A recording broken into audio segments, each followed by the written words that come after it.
We have Christy Hoffman, who's going to do our first keynote. And Christy Hoffman is the General Secretary of Uniglobal Union. Uniglobal is a large organization of working people.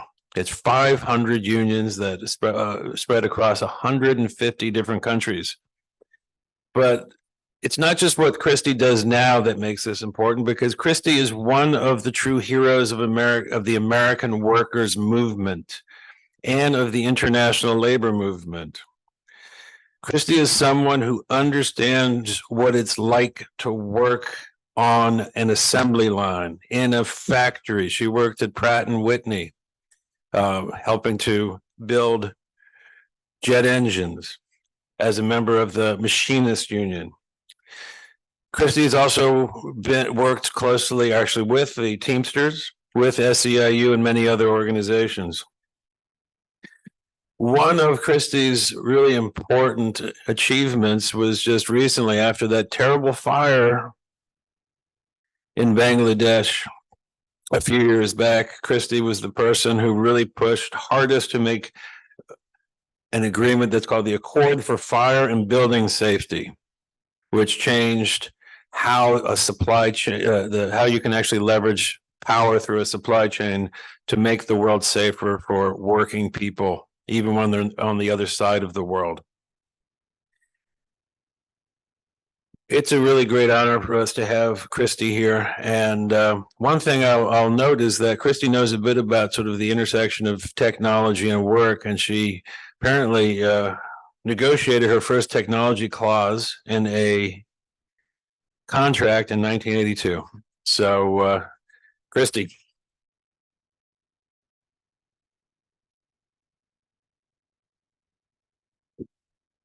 Thank you, Barry, and good morning, everybody, and thanks to OMI for the invitation to join you today. As you heard, I've been a trade unionist for a very long time, even a little before 1982. And so I'm here to talk about technology and workers, and you might be thinking, oh God, a Luddite, we're not known for being open-minded, but I'm not a Luddite, but I do want to say they get a bad rap. Because you think Luddite is somebody who's a backward person who hopelessly, foolishly stands in the way of inevitable progress. But let's remember the winners write history, and the Luddites were not winners.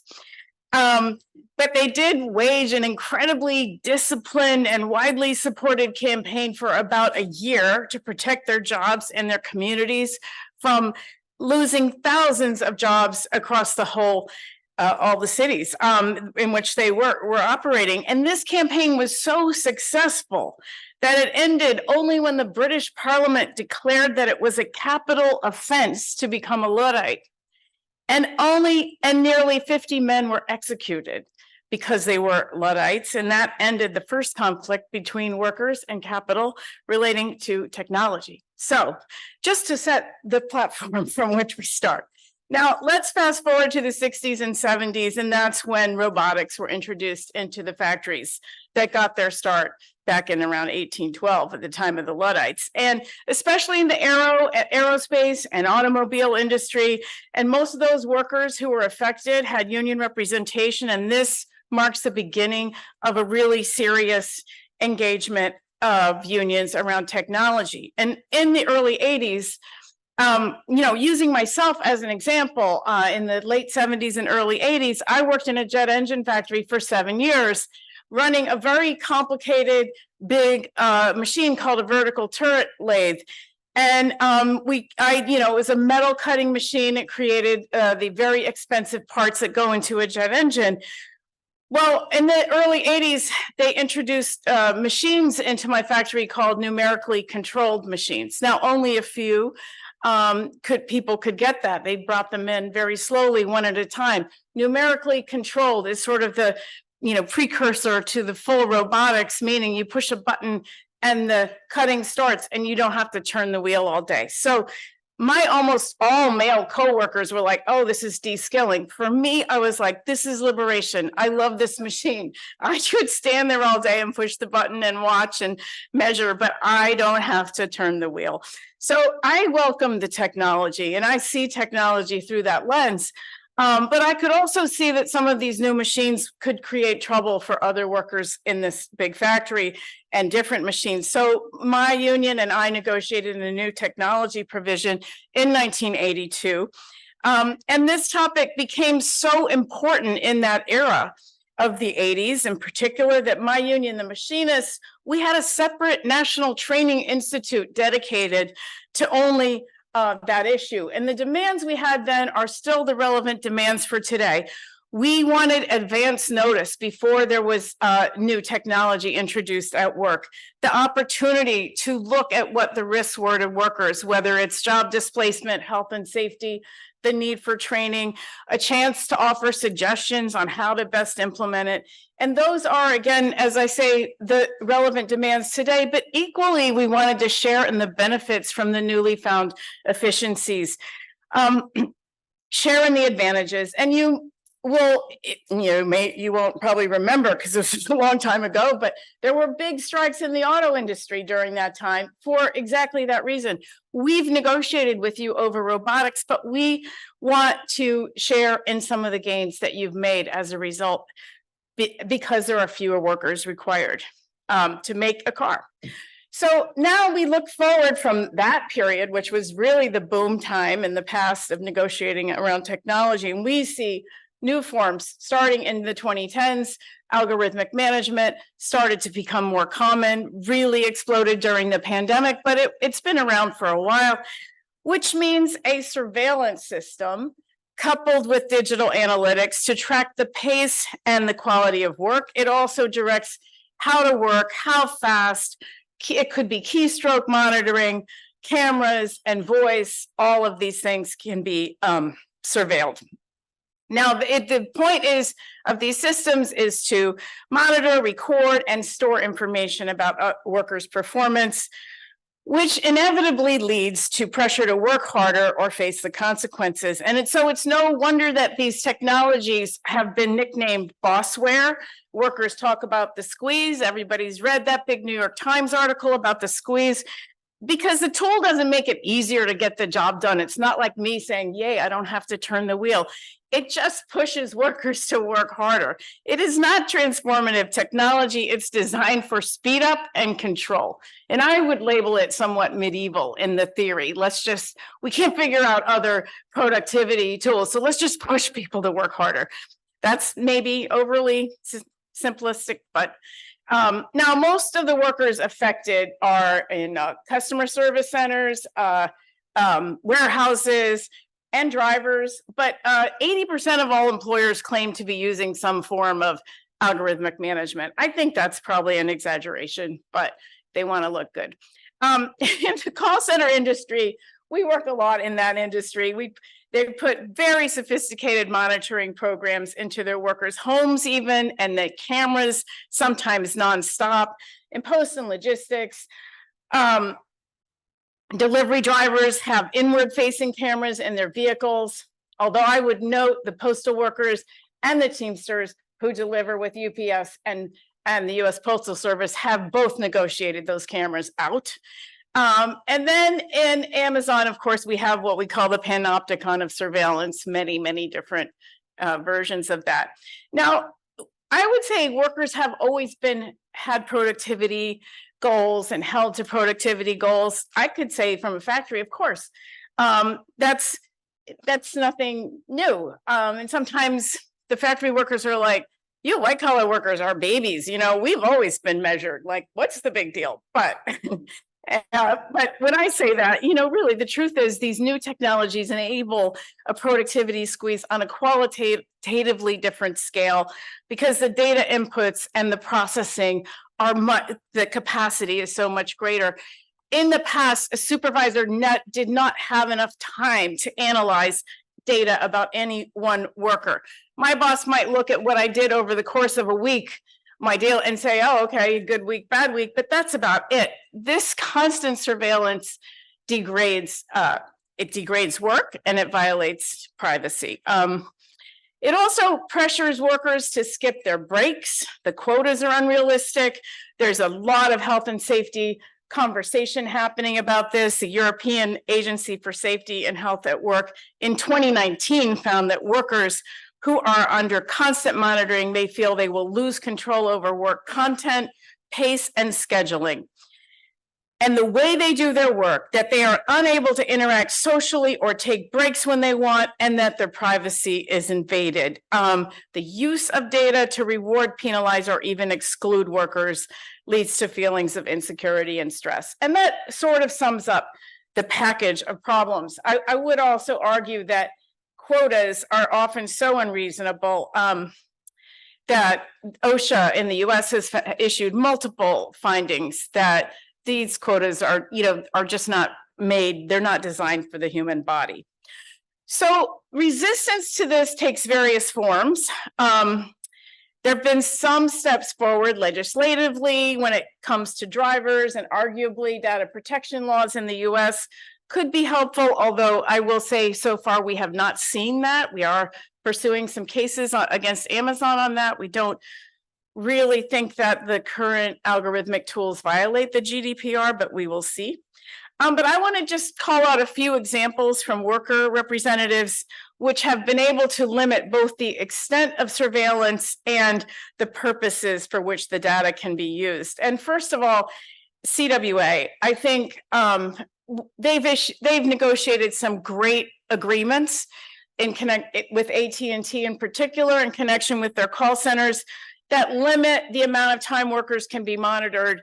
Like, it's a really small amount of time, 1 hour a week or something like that for purposes of evaluation. They have to get notice, some monitoring for coaching purposes, but again, it's not constant. And also addressing sales goals, sales quotas, and protections against disciplinary action. It's a really great groundbreaking agreement on many of the things we complain about. When you look at Europe, the German works councils have a lot of negotiations going on with companies about monitoring devices.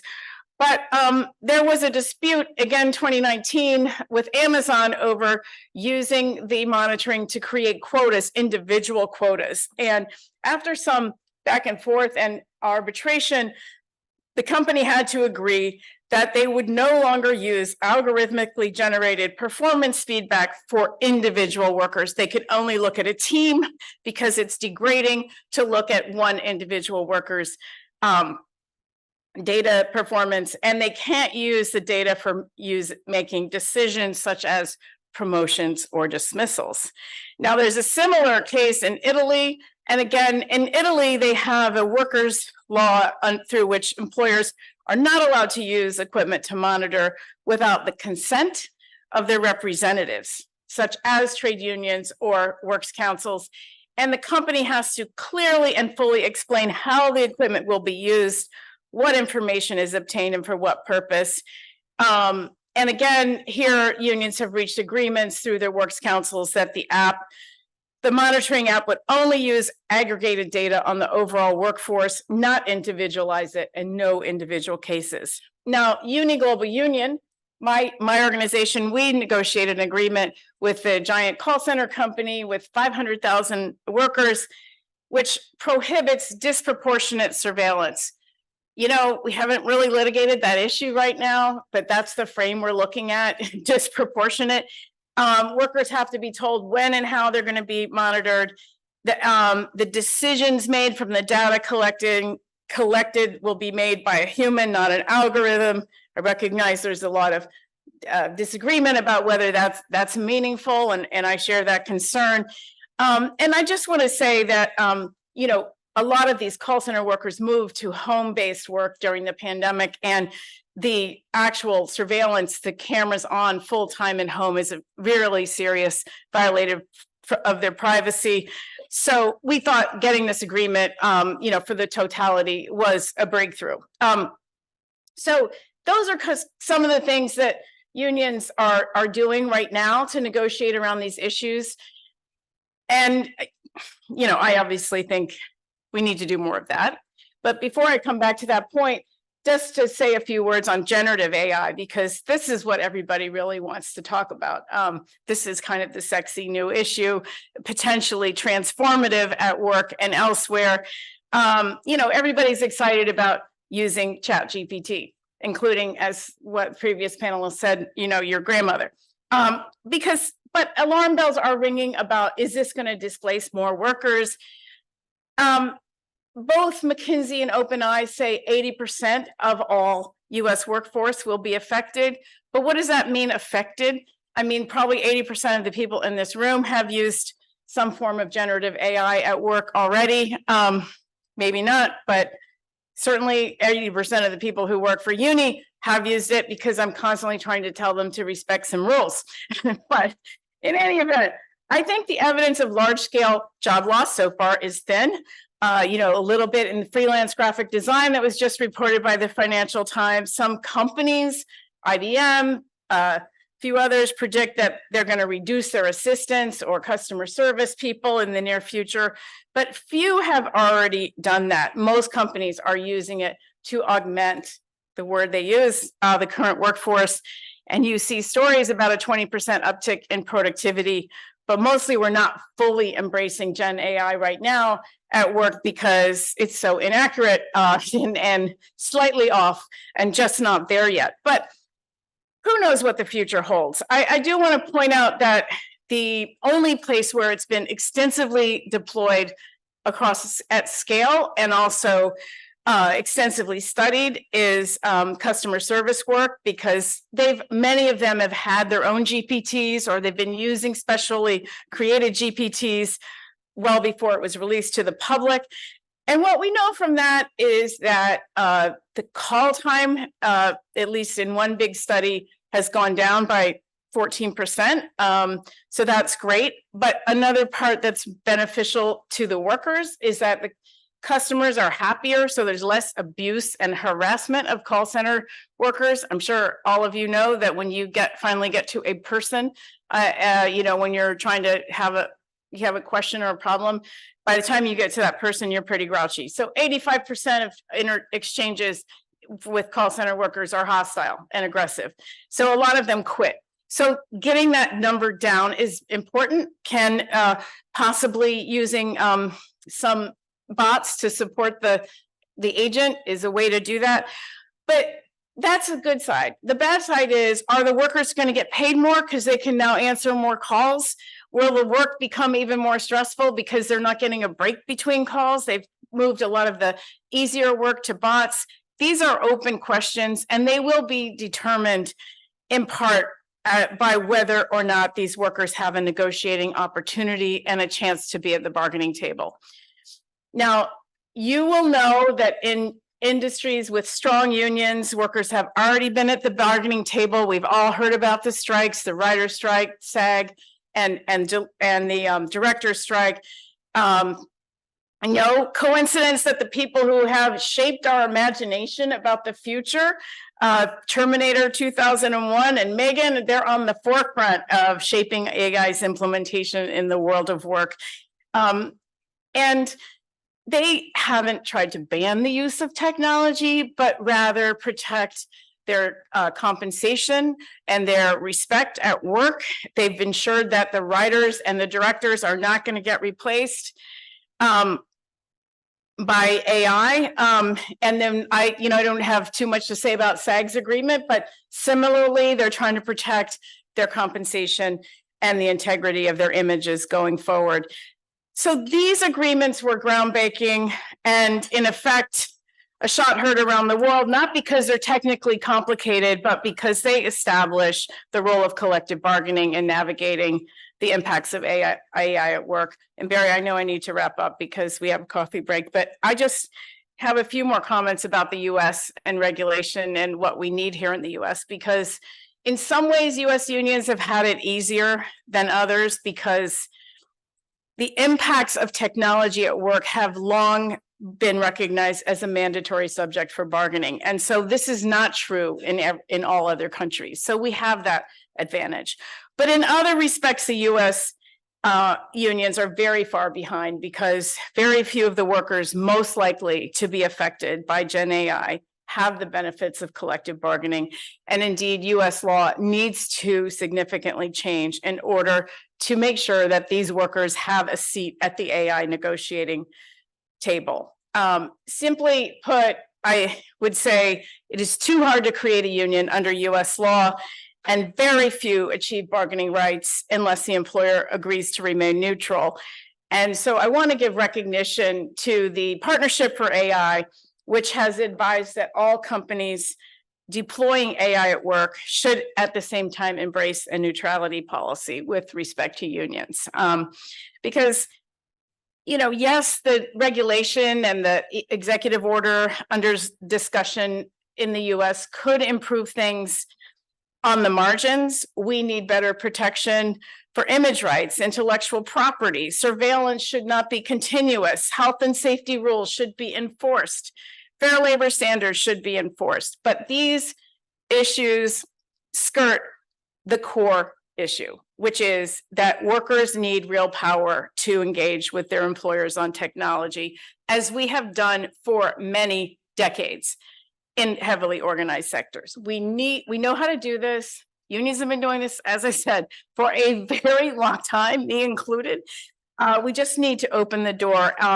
And I've spoken to so many employers in manufacturing around the world, and they wouldn't even think of introducing new technology at work without involving their workers, without talking to their unions, because they say without worker support, it doesn't work. And it's true. Same thing is true, I would argue, especially with generative AI. So we are, we've got a lot going on at Uni on this space. So I won't go through it all. I will say we're going to do a lot to promote best practices in bargaining in 2024. That's one of our big focuses. We're also launching a health and safety program relating to technology in 2024, which will have a heavy focus on content moderation and content moderators who often work in the global South and are, have very difficult situation. So we're doing a lot in this space, but we are, at the core, we are technology optimists, especially when it comes to Gen AI. I think that the algorithmic management is going to be a thing of the past. I'm not an optimist about that, but like the Luddites of a long time ago, we are not willing to stand by and be ignored or left behind. A boost in productivity or profits, and these numbers are wildly, they're very, very high, but that should not be the benchmark that we use to judge generative AI's success, because if those gains are only concentrated at the very top, it will exacerbate already staggering inequality, undermine democracy, and erode job quality. This is a moment for transformative change, both when it comes to using technology at work and also in redefining the role of workers in that process so that we can strengthen democracy at work and beyond. Thank you.